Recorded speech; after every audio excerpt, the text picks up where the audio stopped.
จำไม่ได้แม้ชื่อเหมือนคนไม่รู้จักกันเป็นไปได้หรือนี่แหละนาคนซื้อของเราก็คิดถึงบ้างประสาเพื่อนที่เคยร่วมชายคาเรือนแล้วกลายเป็นเหมือนของเก่าห้ามเราไม่ให้พบก็พอรบเอาแต่อย่าห้ามเราร้องไห้เป็นธรรมดา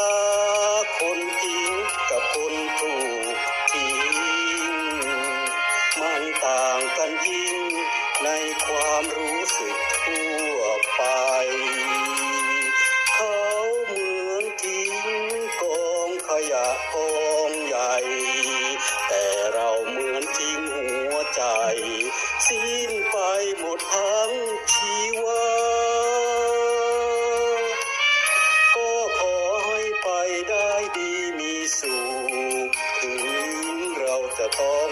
ทนทุกข์นี้นานคงตายคนนาเสียดา